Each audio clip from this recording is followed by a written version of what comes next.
Welcome everyone to this week's Autonomy Talk. This week is a great pleasure to have with us Professor Girish Krishnan, who is an associate professor at the University of Illinois at Urbana-Champaign. And there is also an health innovation professor at the Carle Illinois College of Medicine. So something about Girish: he obtained his PhD from the University of Michigan and Ann Arbor and master's from the Indian Institute of Science. And his research is in the intersection of design and robotics. And in particular, he focuses on soft robotics with applications in agriculture and healthcare. As you've seen from the bio I shared, he's won a number of awards for his research. And today he's going to talk about one of the particular applications he's targeting, which is horticulture. And the talk is titled Towards Autonomous Soft Robots for Horticulture. And I'm personally very excited to hear more about it. And therefore, I give you the stage, Girish. Thank you very much, Joel. It's a pleasure and an honor to be talking at ETH. So in all the work that I've done so far, there has always been one seminal publication from ETH that has inspired my work. It's great to actually talk to this audience. So the title of my talk is Towards Autonomous Soft Robots for Horticulture, but I will make it a little more general in terms of soft robot for agriculture, and that would be kind of the bulk of my talk, that is soft robots for agriculture. So a little bit about my background. I did my master's at the Indian Institute of Science in the mid-2000s, where I got interested with microsystems and MEMS. 2000s was the MEMS revolution in some sense, and if you had to make moving parts in the micro scale or in the MEMS scale, then you had to use compliant flexures, flexible beams, etc.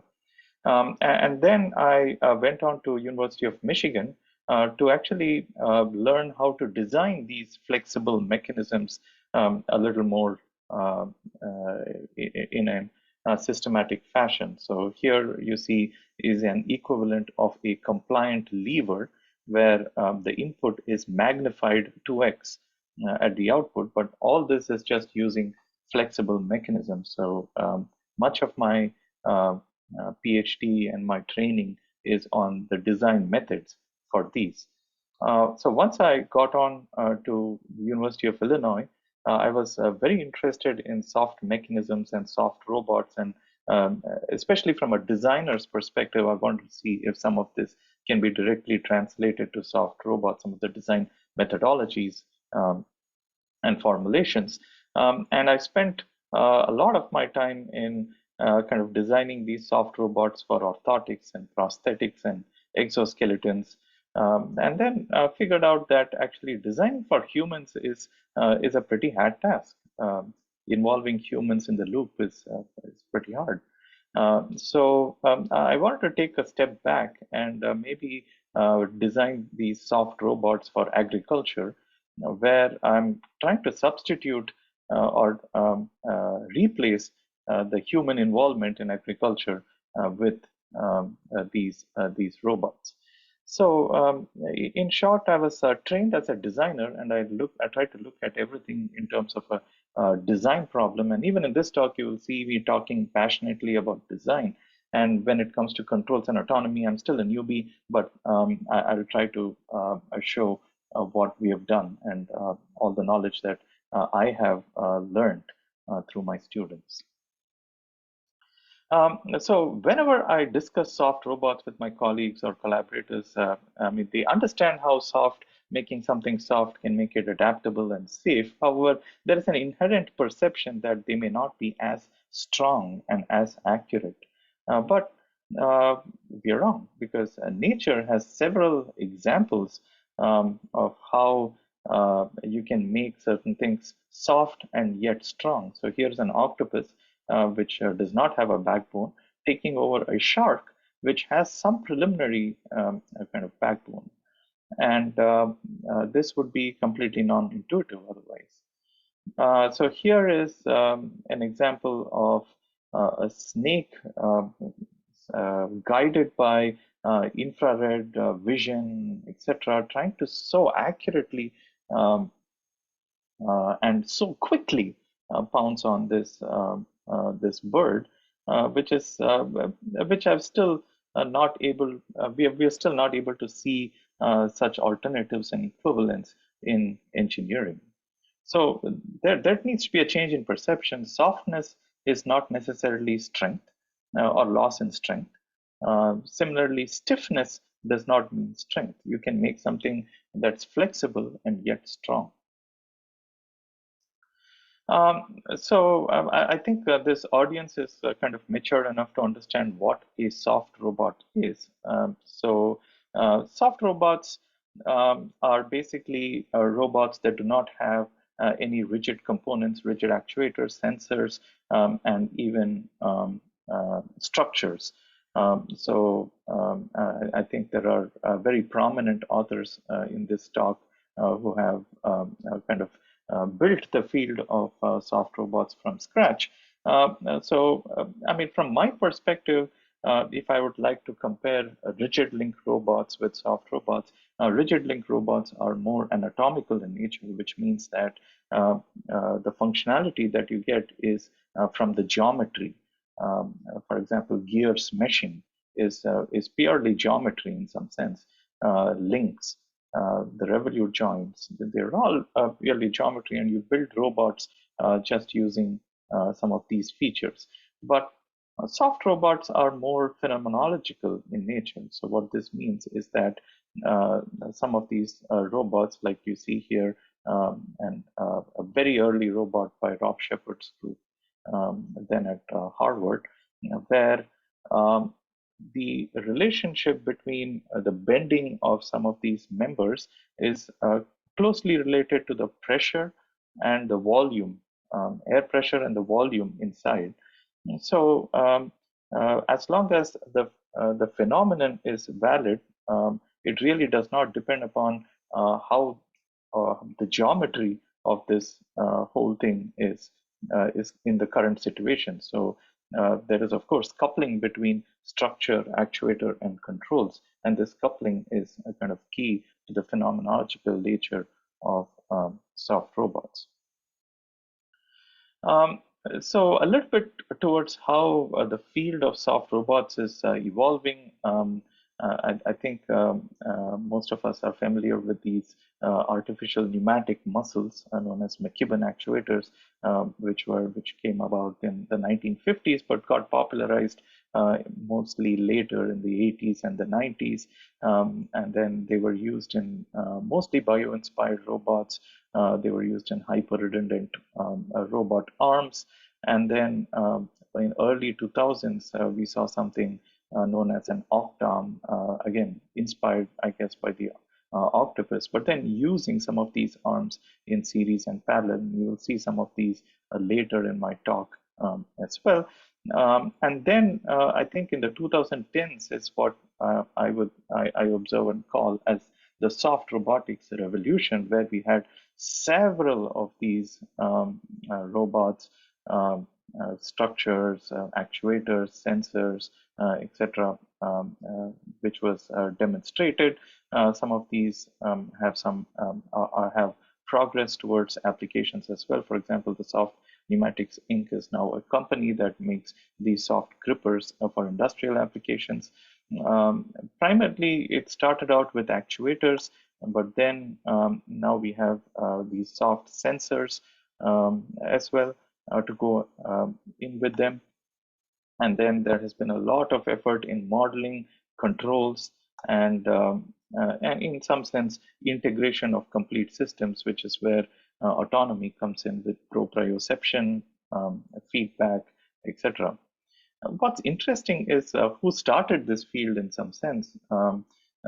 Primarily, this field started out with material scientists, chemists in the early days, because of the manufacturing techniques that was needed to actually make some of these robots. And then a few mechanical engineers took over. Then it kind of got passed down to control engineers who kind of looked at these mechanical designs and thought of new ways to control some of these robots. And then now computer scientists are getting in trying to make this whole thing a system, and then using some of these algorithms to make them autonomous, integrating controls, design, and decision making into some of these robots. So I would say that soft robots are now evolving towards autonomy. So where I was interested in as a designer, so how many of uh, these soft roboticists that we see today are actually designers? Everybody claims that they are, but are there any work in soft robots in optimal design? And that's where I got interested in soft robots, and that's where I will show some of my preliminary results here as well. So in some sense, in the layout of our talk, so first I think I got done just with the introduction. So what I will introduce next is some of the soft robot design fundamentals. Um, and basically, I will show some of the arsenal of the design space of soft robots, a specific class of soft robot building block that I developed, that I was involved in developing close to 10 years ago now. And then I will show how some of these robots some of these arsenal of tools can be used in building dexterous robots for agriculture, berry harvesting, horticulture, etc. To make these robots functional, I will take you through our investigation on controls and perception, and with machine learning being at the core. And then we'll look at some future research plans where some of these can be transferred out of agriculture to other applications. And I will quickly end with some conclusions. Okay, so my next part of the talk is primarily going to be on the design fundamentals of soft robots, and I will show a particular class of soft robots that were inspired by invertebrates that lack a mature backbone. And as you all know, invertebrates are around 90% of life as we know it on this planet. So basically, if you look at the structure of any aquatic animal, another example is a grapevine tendril here, nematodes, and many others. What you will see is that their body is composed of some kind of a flexible material, an elastomer, which is the closest engineering equivalent, and fibers wrapped around at specific orientations. And this was actually basically there were several comparative biomechanics right in the 90s, 2000s, and there are still several, some of them researching how these body structures have evolved from these aquatic species. And one of the things that that we know, or they kind of showed us, is that if you have two equal and opposite fibers that are wrapped on a cylindrical body, and if this angle is less than or equal to 54.7 degrees, which is this magical angle, then what happens is that when you pressurize it, when you fill in volume, it basically contracts, just like a human muscle. But if this angle is greater than 54.7 degrees, again the critical angle, then what you see is that it actually expands. So increase in volume leads to expansion. So this is what we did actually was took this principle, and then we tried to generalize how some of these fiber angles can be oriented. So now they are no longer limited to equal and opposite fibers. So your alpha is one of your fiber angle, beta could be another fiber angle. They are no longer equal and opposite.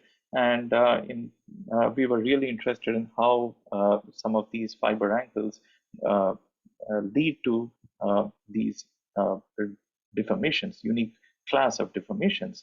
So one of the methods that we developed to analyze some of these is known as constrained volume maximization, where we write out the axisymmetric equations for the volume for a cylinder as it deforms or as it increases in volume, subject to inextensibility constraints within the fibers. And you see here there's a quantity called gamma. So gamma does allow for some small extensibility in the fibers as well. And then there is the elastomer strain energy stored, the hyperelastic deformation within the elastomer, and then constraints on the stroke length as well as rotation. And we also constrain this such that at the ends where the cylinders are constrained, you cannot have any increase in radius. And this leads to a simple calculus of variations problem, and it enables us to map a design space for some of these fiber reinforced elastomers. And this design space basically consists of two angles, alpha and beta, which are your your helical angles here. And let's say that you start from any arbitrary angle and you pressurize the cylinder, it always stops in a one-dimensional manifold of fiber angles known as the locked manifold. So when I play this again, you'll see here that your fiber starts out with alpha equals 0 and beta equals 60, but then it ends up being at alpha equals minus 40 and beta equals 70. And that's true for any kind of fiber angle that you start off with in the design space. So here is another one, B1, B2. So here you start out with this point in the design space, it always ends here. So this is the locked configuration, as we call it.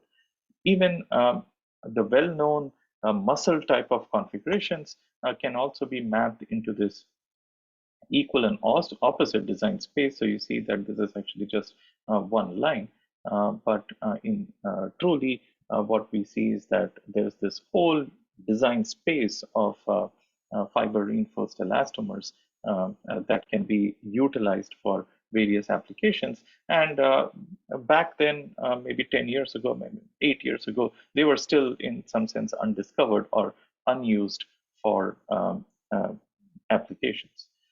So here is a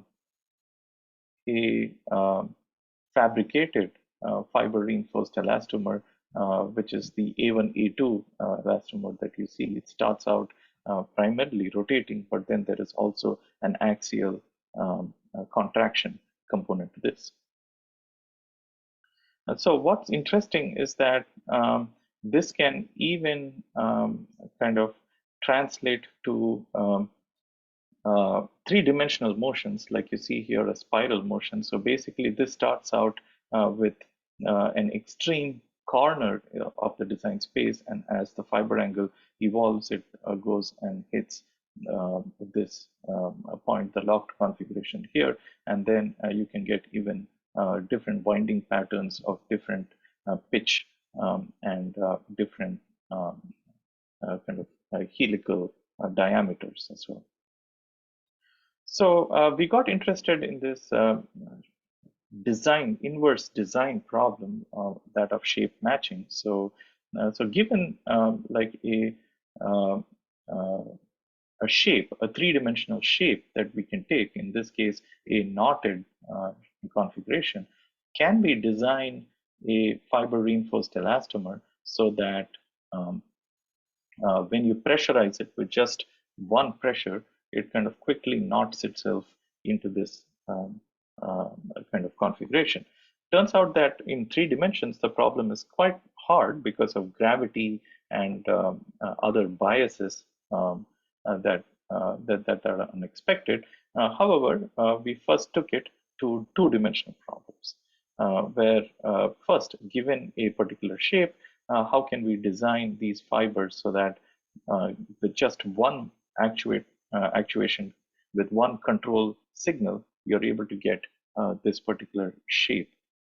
So it turns out that this problem is fairly straightforward. So the best thing that you could do is first divide your desired shape into constant curvature segments, and then design the bending segments such that you match the curvature of your required shape. So I mean, I'm just presenting some of the math here. So given the shape, you define, you basically divide this into several constant curvature segments. And once you have these constant curvature segments, you track back and design the fiber angles that that can give you this particular shape. So here is just an acronym of soft robots, so RO, that is able to morph its shape to take that particular acronym. And then just to show you that both S and R, I mean, O is pretty straightforward. It's just one constant curvature, but both S and R had to be divided into at least 3, I mean 4 and 5 layers respectively to get to match that particular shape. An application for this, one early application, we looked at inchworm, the inching motion, because the inching motion is I mean, it has the longest step length among different caterpillar gates. So we were able to match that again, like an omega shape with 1, 2, 3, 3 shapes for one symmetric half of it. Okay, so the point that I'm trying to make here with design is that I mean, we can make the design as complex as we want, and with design, we are able to get some of these shapes with just one actuator kind of port. So, for example, here, this is one of our unsuccessful attempts in making a knotted fiber reinforced actuator, and it was designed right, but then gravity and we did take into account gravity as well, but then it was not too robust, and you see it needs some help to be in the knotted shape. So it is not, as I would say, practical. But then, if you were able to now consider like several of these shapes in series. So here we have like 3 actuators in series, and we were able to use control now to make sure that one of the actuator bends, and only after it bends, we have other actuators. Now here sensing could come into play as well. Now with very simple design, we are able to reach these shapes, but with some a little bit of controls. So the point is that there is a trade-off that we can think about for soft robotics in terms of design complexity and control complexity. That is, we can kind of trade off some of the design complexity and offset it to the controls so that we can create the same functionality, but then with minimal cost and effort. And there is a lot of research groups that are working on this. I mean, one prominent group that I can think of is Oliver Brock's group at in, I think, in Germany, TU Berlin. I think ETH has Christina Shi, who still, I think, works on some of these co-design or control co-design, where both the actuator and the structure and the design is taken into account simultaneously in the design process. But I feel that that's kind of the future of soft robot design. So let me kind of shift base a little and then go into soft agbots, which is my next part of the talk. And in soft agbots, we are currently motivated by polyculture. So currently agriculture in US is dominated by these monocultures of corn, soybean, and if you go to California, mostly wines and oranges. But such practices are not sustainable, as it leaves kind of a huge nitrogen footprint, depletes the soil for nutrients, creates insects and pests that are resistant to pesticides. So sustainable agricultural practice recommended involves a polyculture of nuts, berries that share the same footprint and are kind of synergistic to each other's growth. So, however, they are hugely labor intensive and they are not profitable because you cannot grow them in kind of coop kind of ways. You cannot grow them in structure. You do need a lot of pruning, and again, it's extremely labor intensive in this case. Um, However, robotics has actually worked well in some kind of a structured and semi-structured setting. So here is an example of a commercial cherry tomato picker that we are trying to replicate in some sense. But it works because some of these cherry tomatoes are hanging down.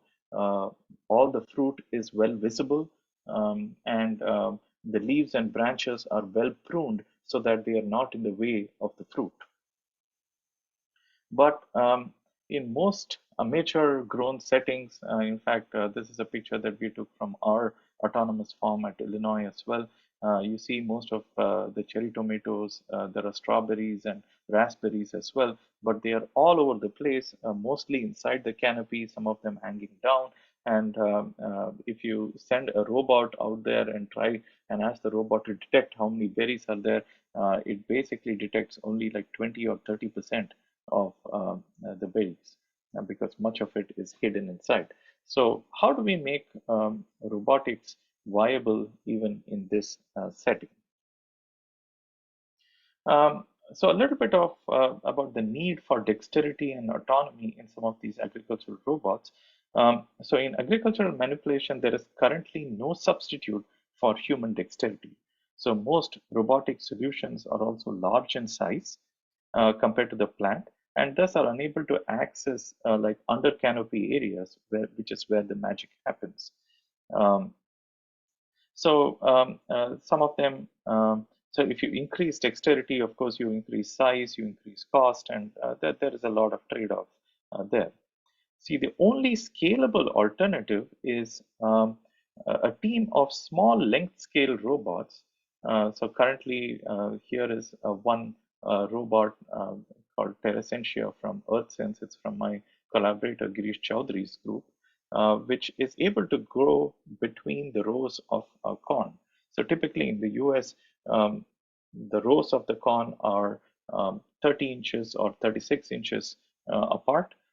So this robot can actually go under the canopy or inside, in between the rows, and access the under canopy regions as well, even for some of these berries.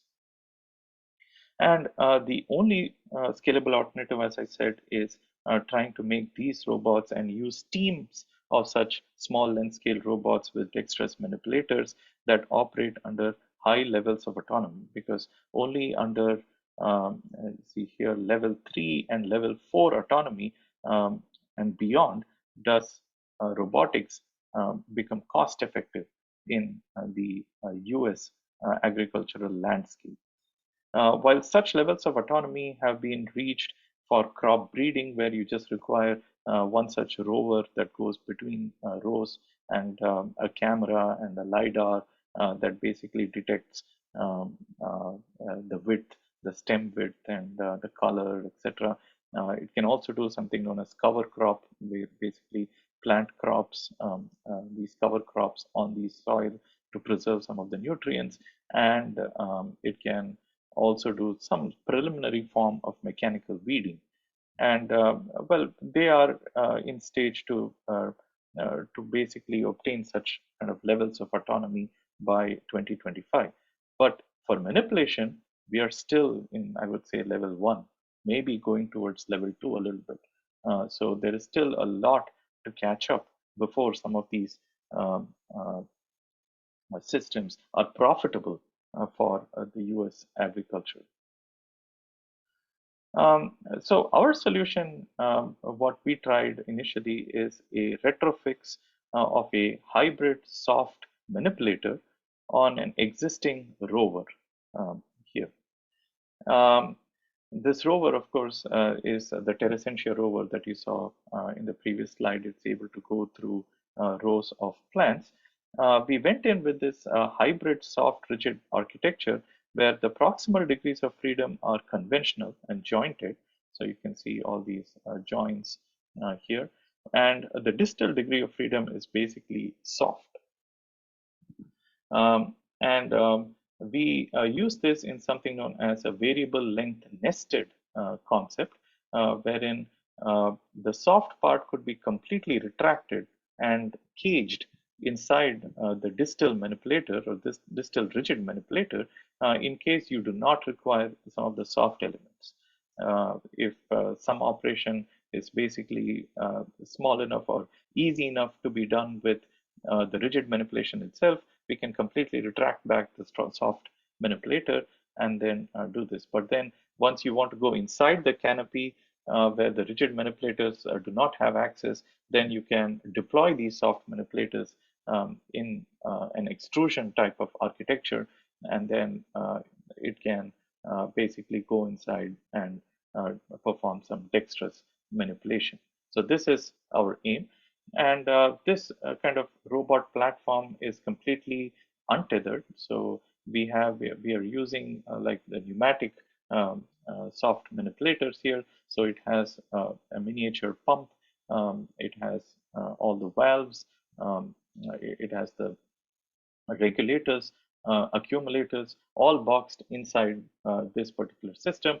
And it also has something known as a magnetic sensor, which basically has a source and a sensor tip, which is at the end effector here. So basically, the magnetic sensor is able to give us the three-dimensional pose of the end effector of the manipulator, and it does that with some level of accuracy. So basically what we're getting here is not the entire shape of the soft manipulator, but we're just getting that XYZ and the rotation coordinates at the tip. So that we also have some grippers, so several grippers for different kinds of fruits that can be retrofixed at the end of this soft manipulator, and I will show you some examples of how this can actually work. So the biggest question here is, how do we design a compact, lightweight, soft manipulator at the end of this that is amenable to such retraction and extrusion? So it needs to be extremely compact, so we do not have so many rooms to add several serial segments in here. It needs to be, again, not too biased with gravity, so the inertia should not bend it down significantly, and it should have sufficient dexterity and degrees of freedom so that it can go around obstacles and kind of pick berries. So this, for us, for at least for me, was a design problem, which then I took refuge in some of my design methods. So here is some of the existing state of the art in terms of continuum robots. I think I'll go through this real fast. So primarily, I think I mentioned Octom here. So basically, Octom has a similar pneumatic actuator, several of these. So they have several segments. So here you have four segments, 1, 2, 3, and 4. That's able to provide this whole arm manipulation. It's able to manipulate this ball through using its whole arm. So that's the level of dexterity that we may require here as well. And then we have several others, like this is a minimally invasive tool, continuum tube manipulators, which is able to do the same thing again in the micro scale. We have tendon-driven robots, another tendon-driven, like a bio-inspired and octopus-inspired kind of manipulator here. So several of these for search and rescue. I think they've been used for manipulation in unstructured environments, surgical applications, assisted living as well. So I think we are building out off of some huge body of work that's already there. In particular, I would like to maybe pay special attention to the existing kind of design features of some of these manipulators. Most of them have several serial segments that you see here, and each segment can only bend in multiple directions. And a combination of these serial segments can actually give you a dexterous manipulation. But the problem is that it becomes really bulky. And you have so many routings, valve routings that you require to create such serial segments. It may also have poor dynamics due to inertia. So the question that we asked is, how can we create some of these manipulators with similar levels of dexterity, but with just one segment? One segment top to down. There is no intermediate actuators or intermediate hoses that we need to reroute this whole thing towards. And towards that is where I went back to our design space. If you remember the alpha beta design space for these fiber reinforced elastomers. So we basically chose an asymmetric or dissimilar combination of actuators. So one of the actuators we picked was from the extending group, and two actuators that we picked were from the rotating group. So one of them rotates clockwise and the other one rotates counterclockwise. So with this, what we are able to do is we are able to get some unique dexterity, workspace, and whole arm features of this of the robot, but all with just one kind of segment to make it compact so that it can be controlled only from its distal from its extreme end.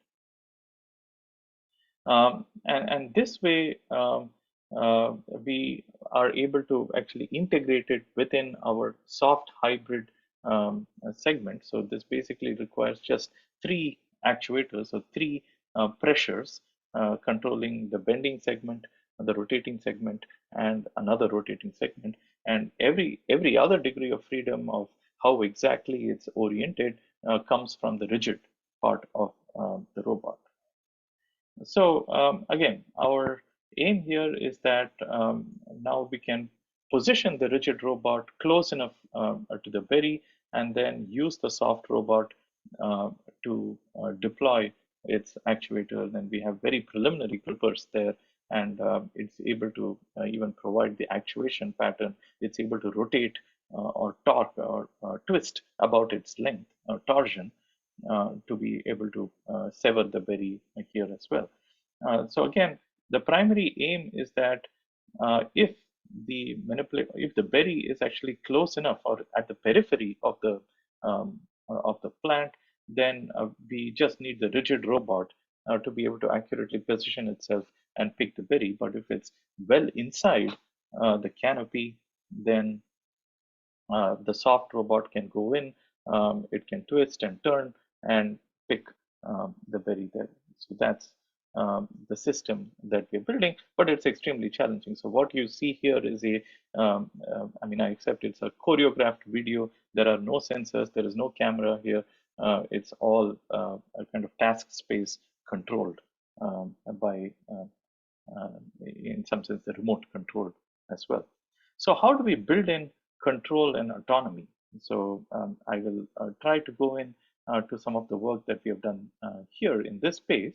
So the basic idea is that given all these degrees of freedom, the rigid degrees of freedom and the soft degrees of freedom here, and the measurements, so we are able to get from our magnetic sensor the XYZ coordinate of the tip and the rotation or the orientation of the tip as well. And then we have all of these joint angles that we can control, including the extrusion length T5 that we can control. The extrusion rotation T5 and the extrusion length L that we can control about how much of the soft arm needs to be extruded out, and these soft actuator pressures that again act as actuation variables here. And the goal here is to reach a particular XYZ and orientation at the end of this manipulator, and find controls, um, basically all these rigid joint angles as well as um, pressures that can lead to your target goal. So you can think of this as several different time steps, and at each time step we have access to the measurements of these things here. So this is actually a very hard problem when we actually started thinking about it. And like one freedom of being in academia is that you can solve smaller and smaller problems. So we started out very small, and we started out without any of these hybrid manipulators. We started out with just a single soft robot suspended down, vertically down, so that we have full control over its gravity as well. And we now have a very small state. It's just XYZ. We don't care about its orientation, and we're just asking the tip of the robot to reach a particular point. And this was one of our early kind of contributions back in 2019 before the pandemic hit. And we are able to basically use something known as deep deterministic policy gradients, which is basically an actor critic type of network that's able to be trained for several kind of points in the workspace. And once they're trained, you can use the control policy to basically generate trajectories or to match any trajectory that you need. So here is some of our experimental work as well. But what we figured out was that the policy, though the policy was trained with several data, it still required some kind of feedback to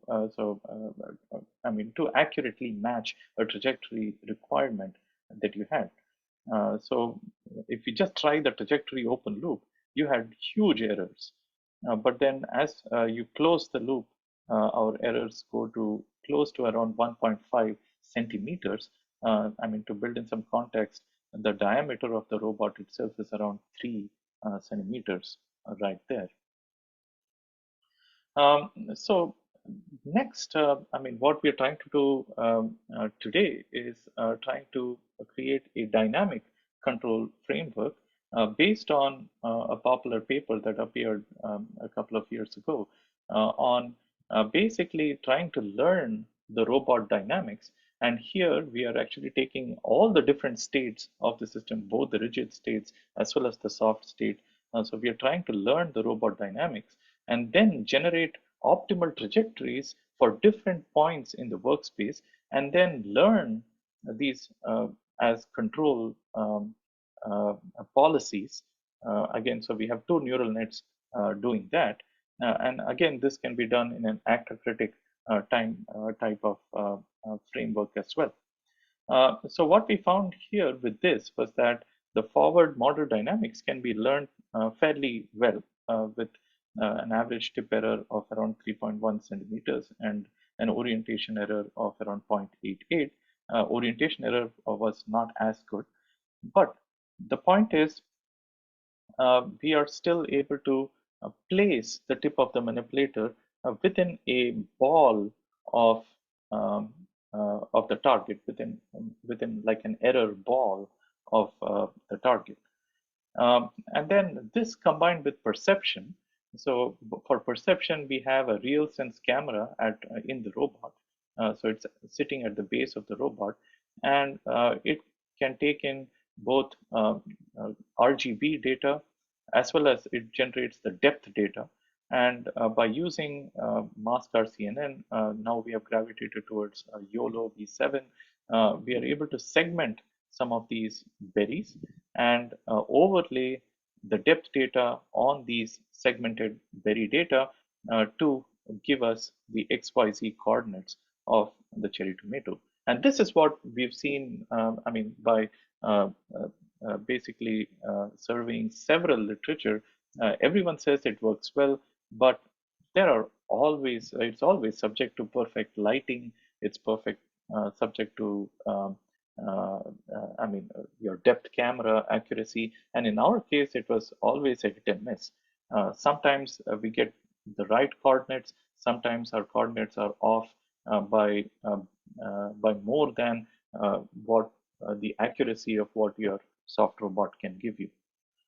So here is an example of just running the controls with just one RealSense camera at the base. So the RealSense camera is able to spot this berry, and then our control trajectory kicks in, and it's supposed to reach the berry. And I mean, you can believe me when I tell you that this is the best data that we got. Several other data and several other experiments were even worse. And even the best data that we got is unable to actually touch the berry. And this could be due to multiple reasons. There could be depth camera errors. There could be soft arm repeatability errors. There are the tip sensor itself could have an error. And the target actually sometimes we have found that to shift because there are leaves and branches. So as your soft robot is actually moving towards it, the target itself shifts. So just using soft arm control, even the best control that there could ever be in literature, is still not good enough for berry harvesting, is what we found. So in our revised pipeline, what we have is that we still have that RealSense, but we have a tip camera at the end of the soft arm, which is now able to see the target. Now, this does not have a depth element to it, but it's a monocular camera that can just see the target and then hopefully move towards the target using something known as visual servoing. And I will just go over that a little bit. Again, we try to understand how visual servoing works in soft robots.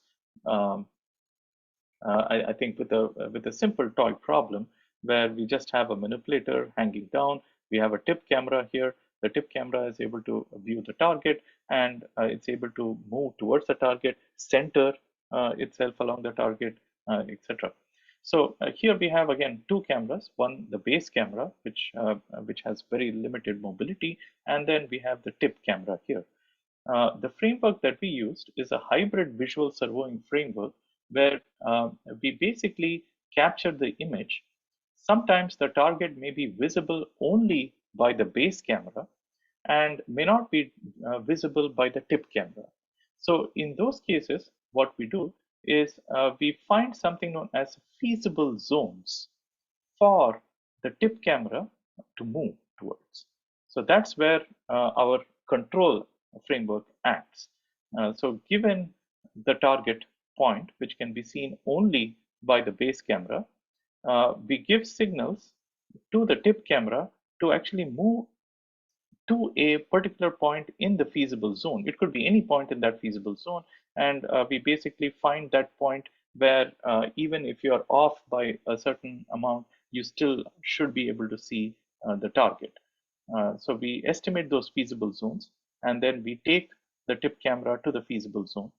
And then once the target is visible in the tip camera, the control is now toggled to the tip camera, and the tip camera basically centers or moves towards the target. So here is one example of how that's done. So this example is basically just controlling the tip of the soft manipulator using only the camera, only the base camera. So this is one small exercise that we did to show that maybe in future we do not need that magnetic sensor, and especially when we are dealing with metals and other surfaces which may offset some of the magnetic fields. Using pure vision is probably still good. And then here is an example where there is an additional load added to the tip, so you can see that there's a slight jerk, but then the manipulator is able to go back to its trajectory. Then in this, what you see is that a soft arm tip camera is able to center any target. So given any target, it's able to center. But here, the target is still visible in the tip camera. So here is an example where the target is actually not visible in the tip camera. It's visible only in the base camera, but it's taken to this purple zone here, where the assumption is that if it moves to the purple zone, then the camera will be able to see the target, and almost all times it's able to see the target. Again, here we have simplified the target using these April tags and markers so that we do not have to use any segmentation. But then in some of our newer work, we have actually used this a segmentation algorithm to segment the berry and then develop the visual surveying framework towards such targets as well. So let me actually go in the interest of time. So here is our revised pipeline. So the pipeline is that the arm control is now going to reach within 5 centimeters of the target, obtain the current image, and then what it's going to do is a segment. So it's going to detect the berry. It's going to crop the berry, and then it's going to create a high resolution image of the berry, which will now serve as the target. So this means that in the next few iterations, the control has to position the arm such that the tip camera is able to see the target here. There are some loopholes even to this as well. So for example, there is a gripper, and the gripper comes in between the target. So maybe what in future efforts, what we're trying to do is take the surroundings as well into consideration while creating this target image. And our preliminary results show that, I mean, that's the way to go. But the basic idea is that under every visual surveying iteration, we need to create a new target. And the target is basically the image that the tip camera sees. It could be cropped, and there are ways in which we can increase the resolution of it so that that forms our new target. So with this, I can show some preliminary results and towards the end. So here is where the course control begins. So this is the berry that the manipulator is kind of targeting. But as soon as the course control begins, the course control is able to reach close to the berry. But then our visual surveying takes it, at least in the first iteration, it takes it further up because of some kind of inaccuracies in the trained model. But then as we increase the number of iterations, we are able to see that it goes closer and closer. And finally, in iteration 5 or 6, this is basically going to now touch the berry. So in iteration 6, you see it touches the berry. Unfortunately, when we took this, our kind of gripper was not functional, so we couldn't kind of grip this. But in future work, you'll be able to see it gripping there as well.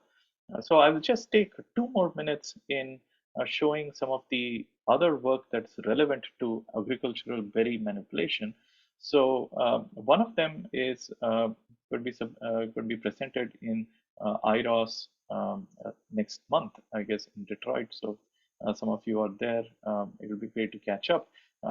So the idea is to basically use these grasp state transitions or predict grasp transitions. So once you are able to grasp the berry, there is still some effort in terms of plucking it or to sever it. So we need to predict if slip is occurring, as we are trying to do that. And if slip occurs, does it lead to a successful pick, or does it lead to a failed grasp? So these are all the transitions that could happen right when the gripper is holding or grasping the berry.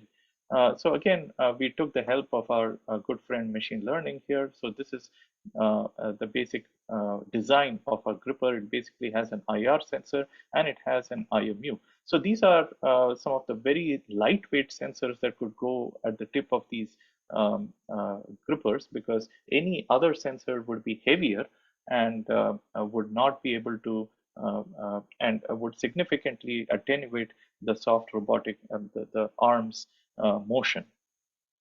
Again, There is we did an FFT of the sample, classified this using random forests, and we were able to predict whether there is slip occurring, no slip, failed grasp, or successful pick. Okay, so this is a busy slide, but the only thing that we need to pay attention to here is that it basically succeeded in predicting slip 100% of the time, but it got confused when the pick was successful.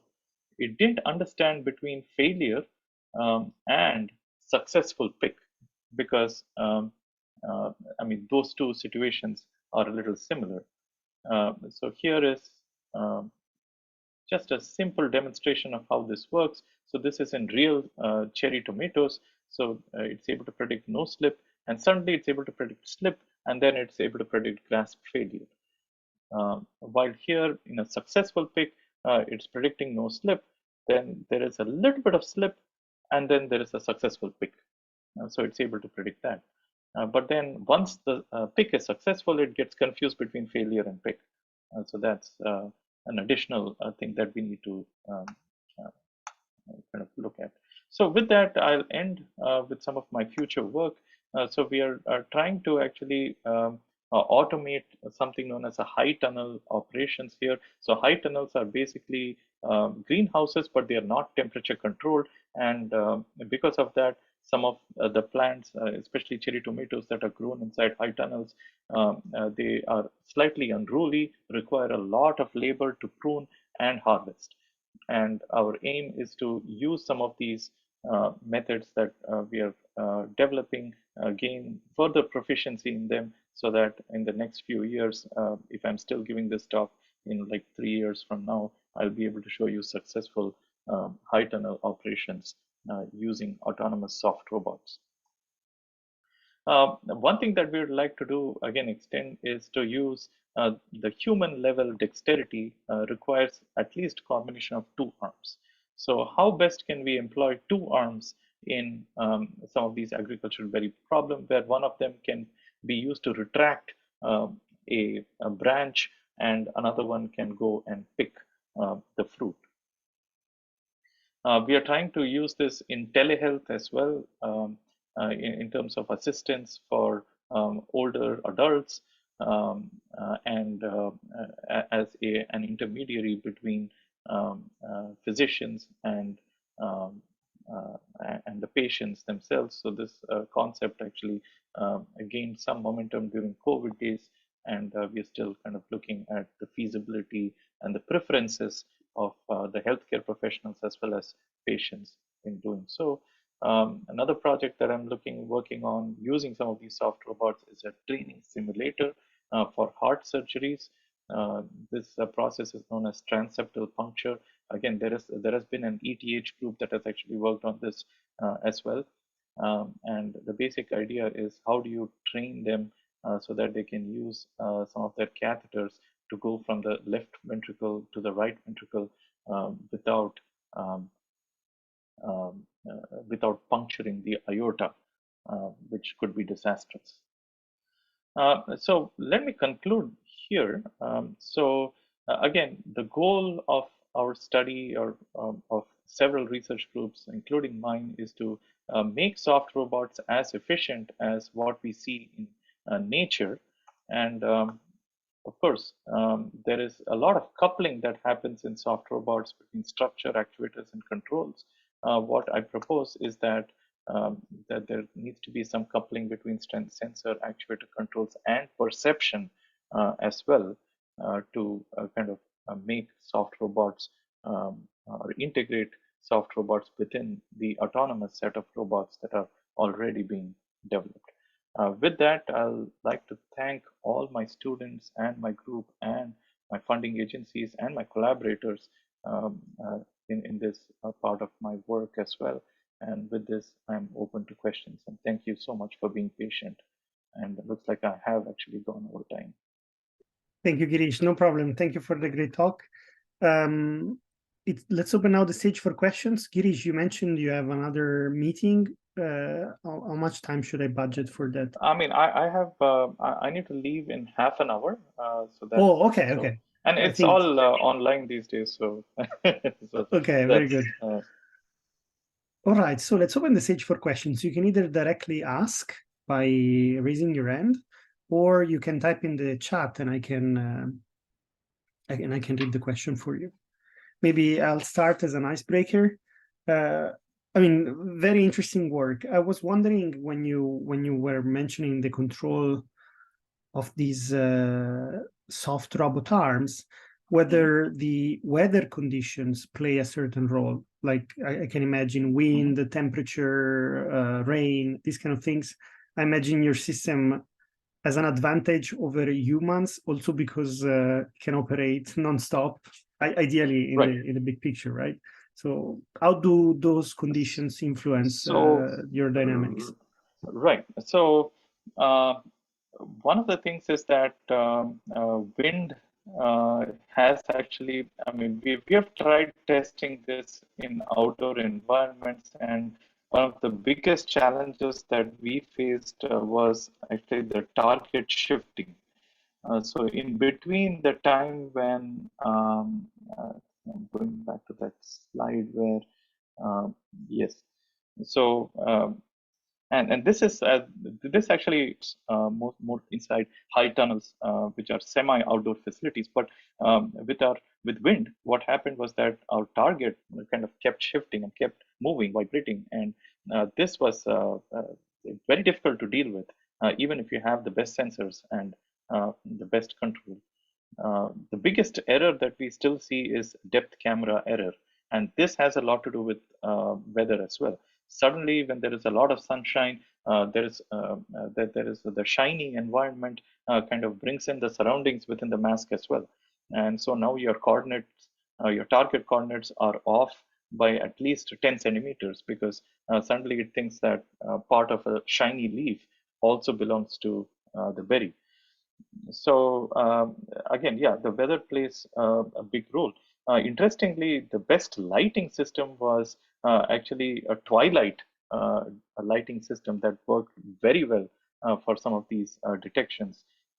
So even in the lab, what we do is we actually have a cover on our overhead lighting, so that it's not as bright, um, and it kind of works very well in those light settings, uh, which is why I think our future efforts is completely going to be inside a high tunnel. So high tunnel has a completely transparent roof, but it's still covered using a plastic layer, so it doesn't get affected as much with wind and uh,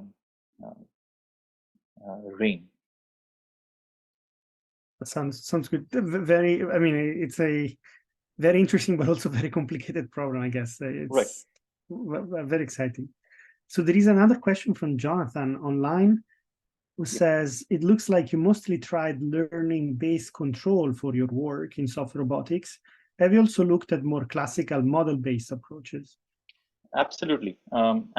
Absolutely. I mean, I think that's a great question, because, I mean, in my, if I can go back to the slide here, some of the visual servoing work that we did was actually model based. Um, Right. So in the model based, we had two ways in which we estimated the Jacobians. And I'm sorry, I couldn't go into the details of some of them. So one way was actually obtaining Jacobians by just perturbing the system throughout the workspace. So that's again not exactly model based, but just obtaining the Jacobians experimentally. The other one was deriving the Jacobians using Coursera rods.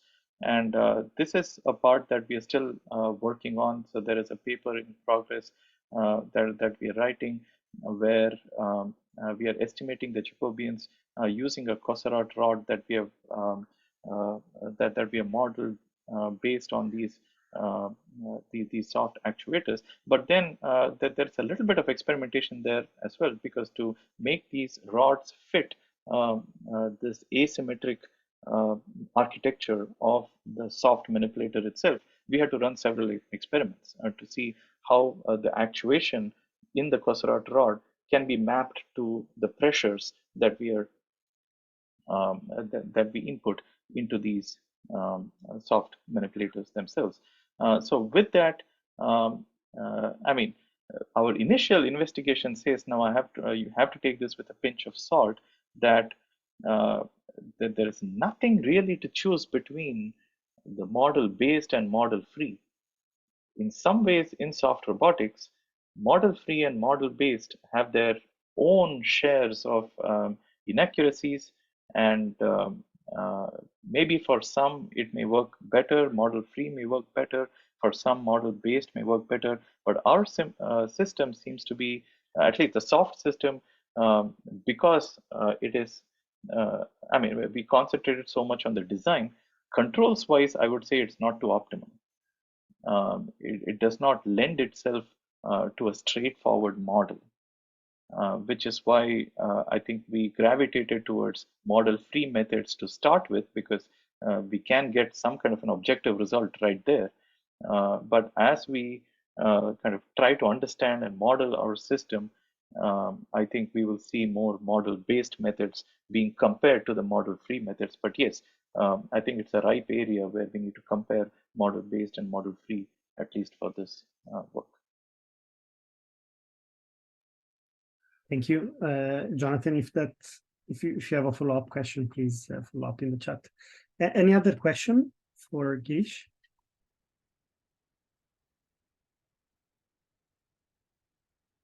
I had I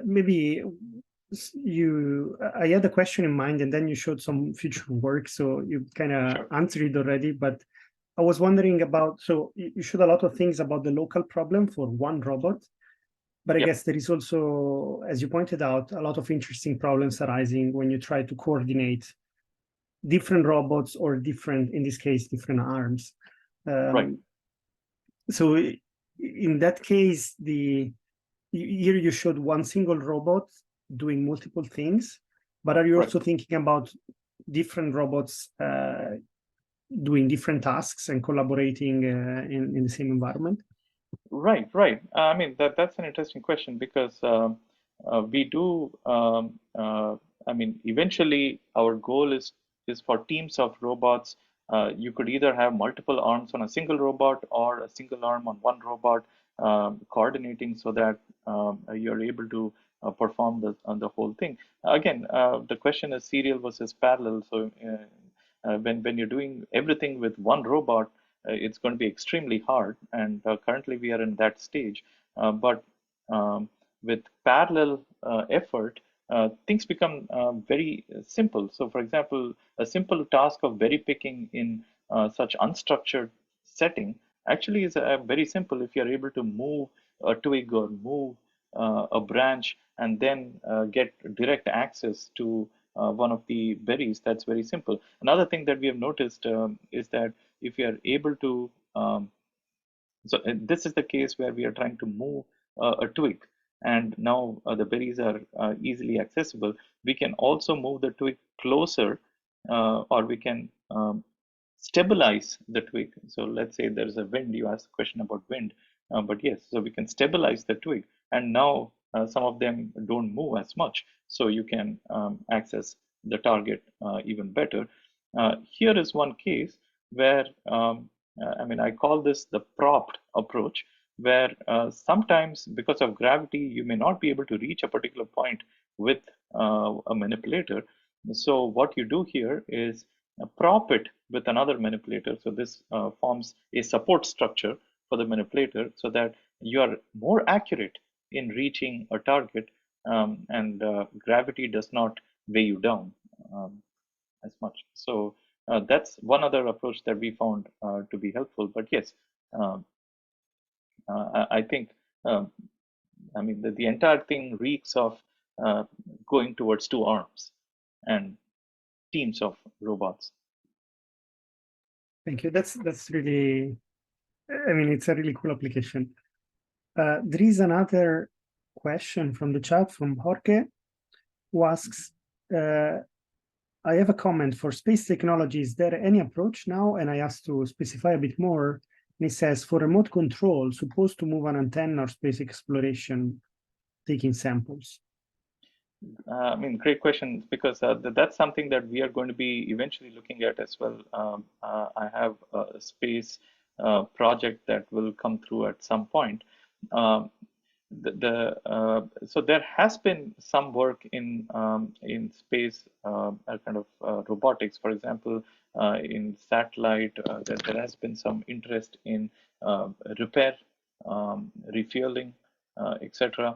And in all of these cases, using rigid robots may not work, because if there is some debris somewhere there, there is damage. So I think both NASA, the European agency as well, they're looking at soft solutions there.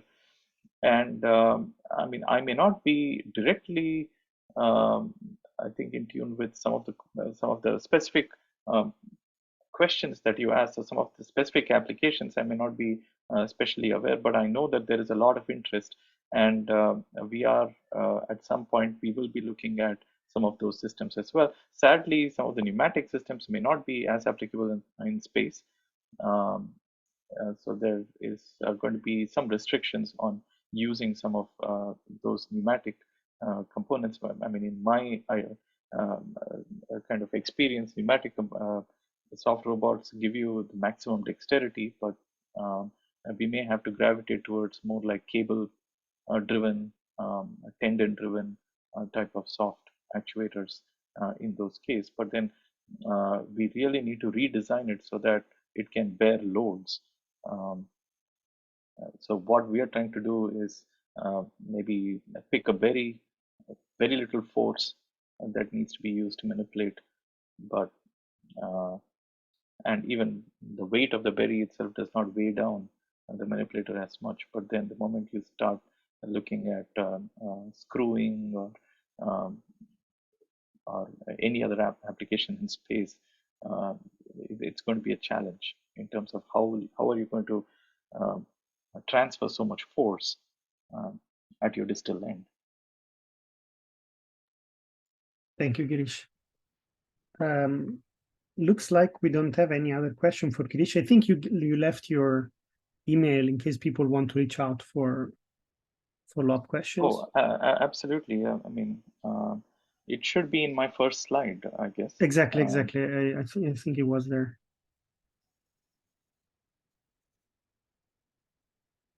But yes, Girish, thank you very much for the talk, and also good luck for the next steps. Joel.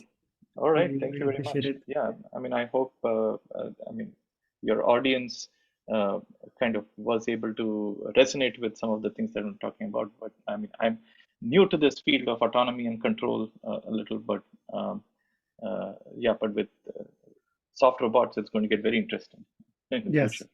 I agree. I very much agree. Thank you very much. Take care and enjoy your day. Bye-bye. Bye. And see you all next week. Bye-bye.